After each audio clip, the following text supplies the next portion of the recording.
ഒരു ബുദ്ധിമുട്ടുമില്ല, ഒരു ബുദ്ധിമുട്ടുമില്ല.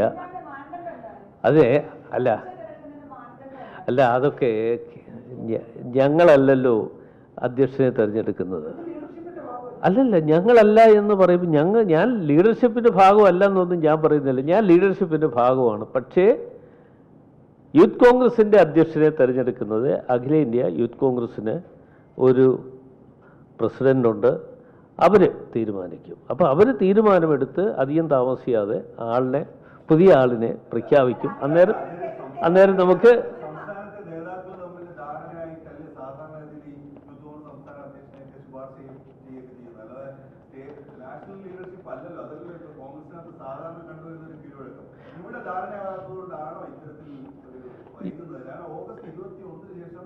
ഇതുവരെ 2 മാസമായി ഉടനെ വരുമെന്ന് പറഞ്ഞാണ്. 2 മാസത്തോളമായി ഇതുവരെയായിട്ട് യൂത്ത് സംസ്ഥാന അധ്യക്ഷനില്ല. ഒരുപാട് സമര പരിപാടികൾ നടക്കുന്നു, തെരഞ്ഞെടുപ്പ് വരാൻ പോകുന്നു. അല്ല, എന്തായാലും ഒരു കാര്യം ഞാൻ പറയാം. യൂത്ത് കോൺഗ്രസിൻ്റെ അധ്യക്ഷൻ ഇപ്പോൾ നിലവിൽ ഇല്ല എന്നുള്ളത് സത്യാവസ്ഥ. പക്ഷേ യൂത്ത് കോൺഗ്രസിനെ സംബന്ധിച്ചിടത്തോളം മുൻകാലങ്ങളിലാണെങ്കിലും ഇപ്പോഴാണെങ്കിലും അവർ ഭംഗിയായി കാര്യങ്ങൾ കൈകാര്യം ചെയ്തു പോകുന്നുണ്ട്.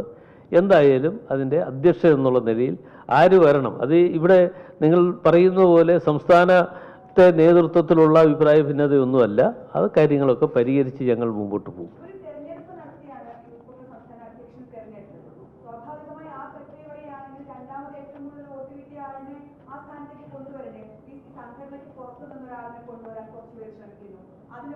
അല്ല, അതൊക്കെ വാർത്ത മാധ്യമങ്ങളിൽ ഇങ്ങനെ ഓരോ ദിവസവും ഓരോന്ന് വരുന്നുണ്ട്. മാധ്യമങ്ങൾ ഓരോന്ന് ഇങ്ങനെ ഓരോ ദിവസവും ഓരോന്ന് വരുന്നുണ്ട്.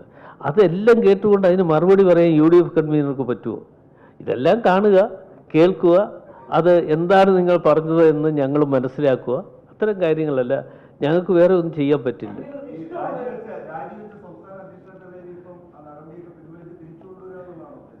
അല്ല, അത് വരട്ടെ, അതിന് സമയമുണ്ടല്ലോ, അതിന് സമയമുണ്ട്. അത് പൊതുവെ ഒരു തീരുമാനം വരുന്നുണ്ടെങ്കിൽ അതാണ് വരുന്നതെങ്കിൽ ഞങ്ങളത് സ്വീകരിക്കും. അതല്ല വേറൊരാളാണ് പിന്നെ ഈ അധ്യക്ഷ സ്ഥാനം കൊടുക്കുന്നതെങ്കിൽ അത് സ്വീകരിക്കും. അത്രയേ ഉള്ളൂ.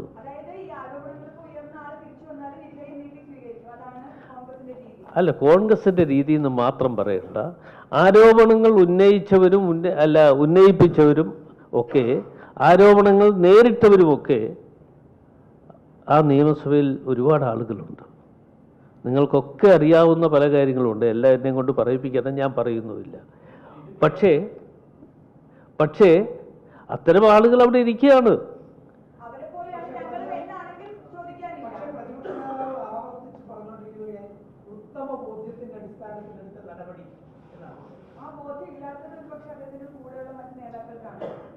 ഇല്ല, ഞങ്ങൾക്ക് ഈ നിങ്ങൾ ഓരോ ചോദ്യം ചോദിച്ച് ഓരോ ചോദ്യം ചോദിച്ച് എന്നെക്കൊണ്ട് മറുപടി പറയിപ്പിക്കാൻ നോക്കണ്ട. എന്തായാലും ഈ കാര്യത്തിന് ഒരു പരിഹാര മാർഗം ഉണ്ടാകും. അല്ല, അതിന് മുമ്പ് ഒരു കാര്യം കൂടെ ഞാൻ പറഞ്ഞോട്ടെ. അത് പറഞ്ഞിട്ട് ചോദിച്ചാൽ പോരെ? അതായത് ഇന്ന് ഈ ശബരിമലയുമായി ബന്ധപ്പെട്ടുകൊണ്ട് ഉള്ള വിഷയങ്ങൾ നിങ്ങൾക്കെല്ലാവർക്കും അറിയാം. UDFനെ സംബന്ധിച്ചിടത്തോളം ഞങ്ങൾ പ്രധാനമായി പറയാനുള്ളത്, കേരളത്തിലെ ഹൈന്ദവ ക്ഷേത്രങ്ങളിൽ ഒരുപാട് വിശ്വാസികൾ ഇതുപോലെ പല കാര്യങ്ങളും, എന്ന് വെച്ചാൽ സ്വർണം ഉൾപ്പെടെ ഉള്ള കാര്യങ്ങൾ അവിടെ നൽകുന്നുണ്ട്. ഇതേക്കുറിച്ച് യഥാർത്ഥത്തിൽ ഒരു കണക്ക് ഉണ്ടാകണം. അത് UDFൻ്റെ ഒരു ആവശ്യമാണ്. കണക്കുണ്ടാകണം എന്ന് പറയുമ്പോൾ എല്ലാ ക്ഷേത്രങ്ങളുമായി ബന്ധപ്പെട്ടുകൊണ്ട് ഒരു ഓഡിറ്റിന് വിധേയമായിക്കൊണ്ട്, ഇപ്പോൾ ദേവസ്വം ബോർഡുണ്ട്, ദേവസ്വം ബോർഡ് അത് ചെയ്യുന്നു ഇത് ചെയ്യുന്നു എന്ന് പറഞ്ഞിട്ട് മാത്രം കാര്യമില്ല. ദേവസ്വം ബോർഡിനും അറിയാൻ വയ്യാത്ത നിരവധി കാര്യങ്ങളുണ്ട്. ഓരോ ദിവസവും ഓരോ ക്ഷേത്രങ്ങളിൽ നിന്ന് മോഷണം പോയതിനെക്കുറിച്ചും ഓരോ ക്ഷേത്രങ്ങളിലും അവിടെ ഉണ്ടായിരുന്ന ഇപ്പോൾ അവിടെ കാണുന്നില്ല എന്നതിനെക്കുറിച്ചുമൊക്കെ മാധ്യമങ്ങളിൽ വാർത്തകൾ വന്നുകൊണ്ടിരിക്കുകയാണ്. അപ്പോൾ UDFനെ സംബന്ധിച്ചിടത്തോളം അതിന് ഏറ്റവും പ്രധാനമായി ഞങ്ങളുടെ മുമ്പിൽ ഉള്ളത് എന്ന് വെച്ചാൽ മുഴുവൻ ക്ഷേത്രങ്ങളും ദേവസ്വം ബോർഡുമായി ബന്ധപ്പെട്ടുള്ള ഹൈന്ദവ ക്ഷേത്രങ്ങളുമായി ബന്ധപ്പെട്ട് അവിടെ എന്തൊക്കെ ഉണ്ട് എന്നതിനെക്കുറിച്ച് ഒരു കണക്കെടുപ്പുണ്ടാകണം. അത് ആരെങ്കിലും വെറുതെ പോയി കണക്കെടുത്തിട്ട് കാര്യമില്ല.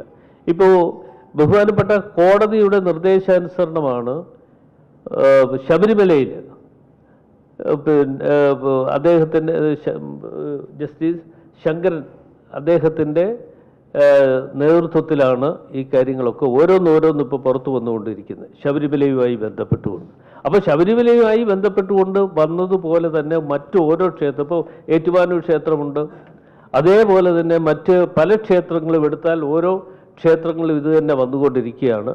അത് ഒരു ഓഡിറ്റ് സംവിധാനം ഉണ്ടാകണം. അതേക്കുറിച്ച് വ്യക്തത കേരളത്തിലെ ഭക്തജനങ്ങൾക്ക് അറിയാനുള്ള അവസരം ഒരുക്കി കൊടുക്കണം എന്നുള്ളതാണ് എനിക്ക് സൂചിപ്പിക്കാനുള്ളത്.